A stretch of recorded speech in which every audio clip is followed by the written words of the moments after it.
আসসালামু আলাইকুম। দূরে কাছে যে যেখানে বসে এই মুহূর্তে ভিডিওটা দেখছেন তাদের সবাইকে মাহফুজা কিচেন ভিডিওতে ওয়েলকাম।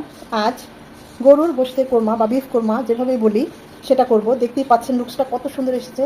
দেখতে যতটা সুন্দর হয়েছে খেতে এর চেয়েও বেশি মজা হয়েছে, সত্যি বলছি। আমি এর উপরে একটু পেঁয়াজ ভেরেস্তা ছড়িয়ে দিচ্ছি।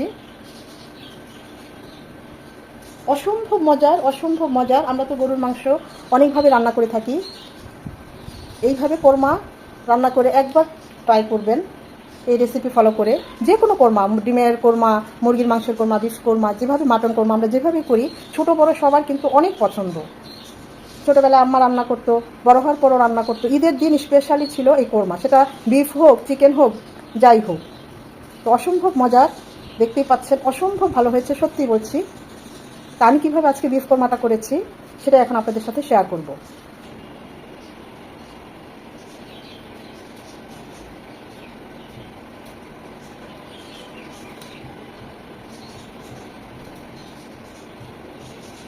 আমি তো এই বিফ কোরমার সাথে পোলাও করেছি, বাচ্চাদের খুবই পছন্দ, ঝরঝরে সাদা পোলাও।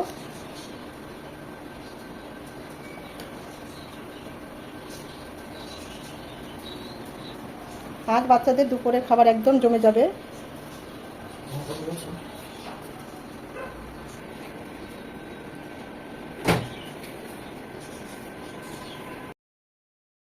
বিফ কুরমা করার জন্য আমি পাতিলে পর্যাপ্ত পরিমাণে পানি দিয়েছি।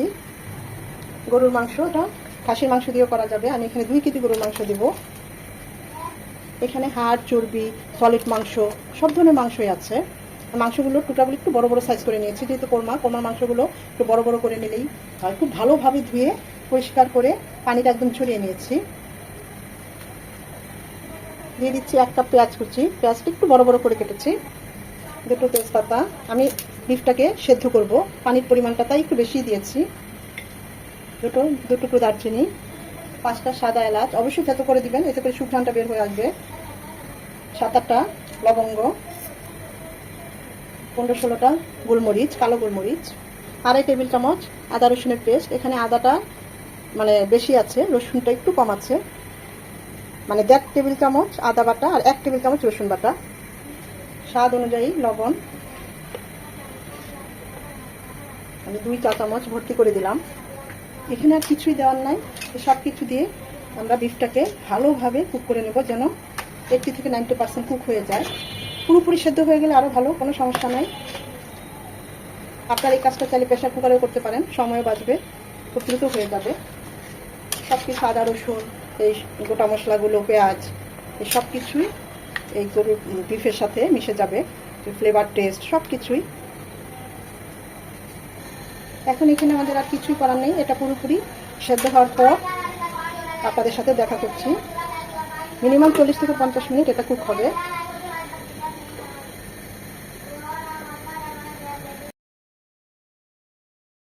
মাংসটা সিদ্ধ করে নিয়েছি, কিছুটা পানি ছিল, এটা স্টক হিসেবে ছেঁকে নিয়েছি।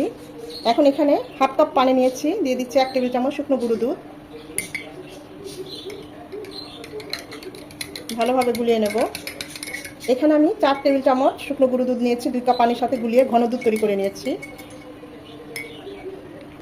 25টা কাজু বাদাম। পেঁয়াজ ভেরেস্তা করেছি, 2 কাপ পেঁয়াজকে 1 কাপ পেঁয়াজ ভেরেস্তা করেছি। আর এই পেঁয়াজ ভেরেস্তা করার পর ওই তেলে আমি কাজু বাদামটা হালকা করে একটু ভেজে নিয়েছি। এখান থেকে কিছুটা পেঁয়াজ ভেরেস্তা কাজু বাদামের সাথে মিক্সড করে আমরা ব্লেন্ড করে নেব। বাকি পেঁয়াজ ভেরেস্তাটা আমাদের পরে অন্য কাজে লাগবে। এই যে দুধটা আমরা করেছি সেই দুধটার মিশ্রণটা দিয়ে এটাকে এখন ব্লেন্ড করে নেব। সাথে 1 টেবিল চামচ কিশমিশ দিয়ে দিচ্ছি একসাথে ব্লেন্ড করার জন্য। আমি তো শুকনো গুঁড়ো দুধ ঘন করে নিয়েছি, মানে পানি দিয়ে ঘন করে নিয়েছি। আপনারা চাইলে লিকুইড দুধ জাল করে নিতে পারেন। আমরা চুলায় চলে এসেছি। আমি এটা ঘি আর তেল দিয়ে করব, আপনারা চাইলে পুরোটাই ঘি দিয়ে করতে পারেন, তবে ঘি অবশ্যই দিবেন অল্প হলেও। আমি এখানে 2 টেবিল চামচ ঘি দিয়ে দিচ্ছি, সাথে 2 টেবিল চামচ রান্নার সয়াবিন তেল, 2টো তেজপাতা, 4টা সাদা এলাচ, অবশ্যই থেতো করে দিবেন, এতে করে সুঘ্রাণটা বের হয়ে আসবে। আর 2 টুকরো দারচিনি। গোটা মশলাগুলো 20 থেকে 30 সেকেন্ড কুক হবে, এর থেকে সুন্দর একটা অ্যারোমা চলে আসবে। 20-30 সেকেন্ড গোটা মশলাটা হওয়ার পর আমরা এখানে 1 কাপ পেঁয়াজ বাটা দিয়ে দেবো। আমি এখানে পেঁয়াজ কুচি দিচ্ছি না, আপনারা চাইলে পেঁয়াজ কুচি দিতে পারেন। 2 টেবিল চামচ আদা রসুন পেস্ট, 1.5 টেবিল চামচ আদা আর হাফ টেবিল চামচ রসুন একসাথে পেস্ট করে নিয়েছি। এখন এই আদা রসুন আর পেঁয়াজটাকে খুব ভালোভাবে ভেজে নেব, যেন আদার ঝাঁঝালো গন্ধটা চলে যায় আর পেঁয়াজেরও একটা ঝাঁঝালো গন্ধ, এক্সট্রা পানিটা চলে যায়। আদা রসুন আর পেঁয়াজটাকে 1 মিনিট ভালোভাবে ভেজে নিয়ে দিয়ে দিচ্ছি উঁচু করে 2 চামচ ধনিয়া গুঁড়ো। এখানে জিরা গুঁড়ো যাবে না, আর কিছুই যাবে না, যেহেতু কোরমা ধনিয়া গুঁড়োটা অবশ্যই দেওয়ার চেষ্টা করবেন। ঝালটা যে যেমন পছন্দ করেন ওই অনুযায়ী দিবেন। আমি উঁচু করে 1.5 চামচ কাঁচামরিচ বাটা দিলাম। এখানে কাঁচামরিচ বাটা না দিয়ে কাঁচামরিচটা ভেঙেও দিতে পারেন। মশলাগুলো ভালোভাবে কষিয়ে নিতে হবে। পেঁয়াজকে ব্লেন্ড করেছি, সে বাটিটা ধুয়ে 2 টেবিল চামচ পানি দিয়ে দিলাম। মশলাটা যত ভালো কষানো হবে রান্নার টেস্ট তত ভালো হবে। যেহেতু কোরমা এটা একটু ঝাল হবে না, তাই ঝালের পরিমাণটা চেষ্টা করবেন একটু কম দিতে। মশলাটা যত ভালো কষানো হবে রান্নার টেস্ট তত ভালো হবে। আসলে মশলা কষানো দেখলে বোঝা যায় রান্নাটা কেমন হবে। এক্ষেত্রে কিন্তু তাড়াহুড়ো করা চলবে না, খেয়াল রাখতে হবে নিচে যেন ধরে না যায়। মশলা কষানো হয়ে গেলে এখানে হাফ কাপ টক দই, বাসায় বানানো টক দই, তাই একটু লিকুইড, অবশ্যই ফেটে দিবেন। আর যখনই টক দইটা দিবেন চুলার আঁচ একদম লো হিটে রাখবেন। আর এই টক দইটা অবশ্যই মশলা কষানোর পরে দিবেন। এখন এই টক দইটাও ভালোভাবে মশলার সাথে কষিয়ে নেব 2 থেকে 3 মিনিট। যেহেতু ঘরে বানানো টক দই খুব একটা টক না, হালকা টক। আর এছাড়া আমরা বাদামের সাথে তো কিশমিশ দিয়েছি। আর যারা কিশমিশ না দেন আর যদি বাইরের টক দই হয়, অবশ্যই টক দইটাকে ব্যালেন্স করার জন্য 1 চামচ চিনি দিয়ে দিবেন। উপরে তেল উঠে এসেছে, ভালোভাবে টক দইটার সাথে কষিয়ে নিয়েছি। এখন আমরা সেদ্ধ করা মাংসটা দিয়ে দেব।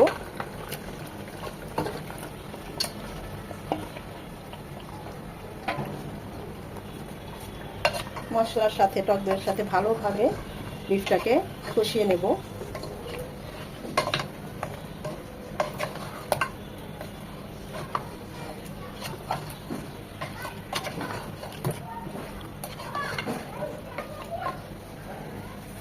এটা কষবে 7 থেকে 8 মিনিট। মাঝে অবশ্যই 2-1 বার নেড়ে দিতে হবে। আমি অবশ্য মাঝে আরও 2-3 বার নেড়ে দিয়ে দিচ্ছি এখান থেকে পেঁয়াজ বেরেস্তা বেশ খানিকটা। এই অবস্থায় কিছুটা পেঁয়াজ বেরেস্তা দিবেন, ম্যাজিকের মতো কাজ করে, অনেক মজা হয়। এই মাংসের সাথে পেঁয়াজ বেরেস্তাটাও কষবে।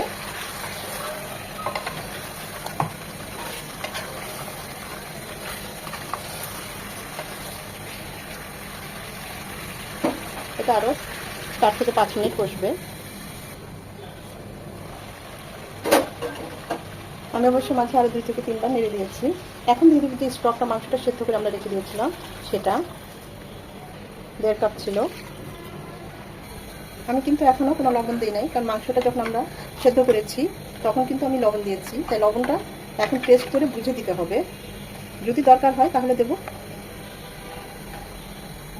হ্যাঁ, লবণ লাগবে। আমি উঁচু করে 1 চামচ দিলাম।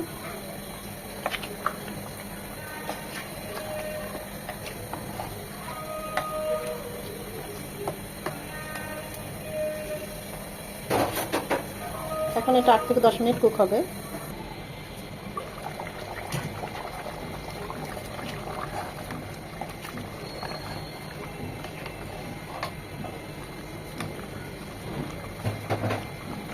এই পর্যায়ে দিয়ে দিব ঘন দুধ।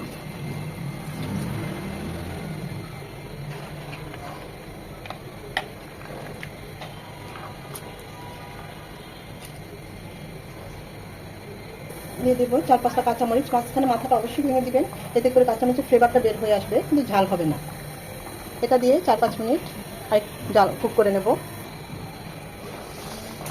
আমাদের রান্না প্রায় শেষ, আর 5 থেকে 7 মিনিটের মধ্যে আমাদের রান্নাটা কমপ্লিট হয়ে যাবে। যখন একদম রান্না কমপ্লিট ঠিক 4-5 মিনিট আগে আমরা যে বাদাম আর পেঁয়াজ বেরেস্তা পেস্ট করে নিচ্ছি, এখন দিয়ে দিব বাকি যে পেঁয়াজ বেরেস্তাটা ছিল। আমি কিন্তু এইমাত্র বাদাম তারপরে এই যে পেঁয়াজ বেরেস্তার পেস্টটা দিয়ে দিয়েছি। এখন ক্যামেরা উঠেছে কিনা জানি না, মোবাইলটা বন্ধ হয়ে গিয়েছিল। ঠিক নামানোর 5-6 মিনিট আগেই এটা দিবেন। এই পর্যায়ে সব টেস্ট করে নেবেন। এটা হবে আর 5-6 মিনিট।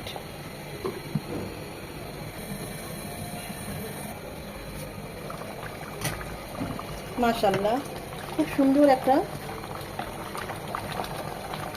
সুঘ্রাণ চলে এসেছে। আমি আর কুক করবো না, এটা কিন্তু ঠান্ডা হলে আর একটু জমবে। আর কোরমা কিন্তু মাখো মাখো হয় না, একটু ঝোল ঝোল থাকে, আবার একটু মিষ্টি মিষ্টিও হয়, তো ঝালও হয় না। সব শেষে আরও 1 টেবিল চামচ গাওয়া ঘি দিয়ে দমে দেব। এটা একদম লো টু মিডিয়াম হিটে থাকবে 4 থেকে 5 মিনিট। মাশাআল্লাহ, দেখুন উপরে তেল ভেসে উঠেছে, অসংখ্য ভালো হয়েছে। লুকসটা দেখুন, আর এর গ্রেভিটা দেখুন। আমাদের বিফ কোরমার মাংস সব সফট হয়ে গিয়েছে। এটা কিন্তু এই লিকুইডটাই থাকবে, কারণ আরেকটু জমবে, ঠান্ডা হলে আরেকটু জমে যাবে। গ্রেভিটা দেখুন, কালারটা দেখুন, ফ্লেভারের কথা কি বলবো, এটা আমি পাচ্ছি। আপনারা ওইভাবে রান্না করলে টেস্ট এবং ফ্লেভার দুটোই পাবেন। আমি এখন চুলাটা অফ করে দেবো। এই একই রেসিপিতে আপনারা মাটন দিয়েও করতে পারেন, অসংখ্য ভালো হয়। যারা এখনও ট্রাই করেন না, আমি বলবো একবার হলো এইভাবে ট্রাই করবেন। আমাদের বিফ কুরমার কালারটা দেখেন, মাশাআল্লাহ। আমরা তো বিফ অনেকভাবে খেয়ে থাকি, কোরমাও যে এত মজা হয় দেখবেন, একবার করলে এইভাবে বারবার করতে ইচ্ছে করবে।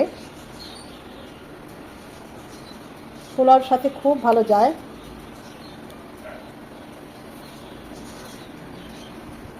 যারা একদম নতুন তাদের কাছে আমার রিকোয়েস্ট থাকবে, একবার হলেও আমার এই রেসিপিটা ফলো করে এভাবে বিফ কোরমাটা করবেন। দেখবেন ভুলার মতো না, অনেক দিন যাকেই খাওয়াবেন আপনার প্রশংসা করবে, আর এর স্বাদটা অনেক দিন পর্যন্ত মনে থাকবে। এইটুকু অন্তত বলতে পারি। সবাই তো সবার মতো করেই করে, আমি আমার মতো করেই করলাম। আশা করি ভিডিওটা আপনাদের ভালো লেগেছে। যদি ভালো লেগে থাকে অবশ্যই একটা লাইক দিবেন, কারণ আপনাদের এই একটা লাইক পরবর্তী ভিডিও করতে আমাকে উৎসাহিত করে, সাহায্য করে। ফ্রেন্ডস অ্যান্ড ফ্যামিলির মাঝে বেশি বেশি করে শেয়ার করে দেবেন, যেন তারা এরকম সহজ এবং মজার রেসিপি দেখতে পায়। সময় নিয়ে, ধৈর্য নিয়ে যারা এতক্ষণ এই ভিডিওটা দেখেছেন তাদের সবাইকে আন্তরিক ধন্যবাদ। সবাই ভালো থাকবেন। আজকের এই ভিডিও এখানেই শেষ করছি।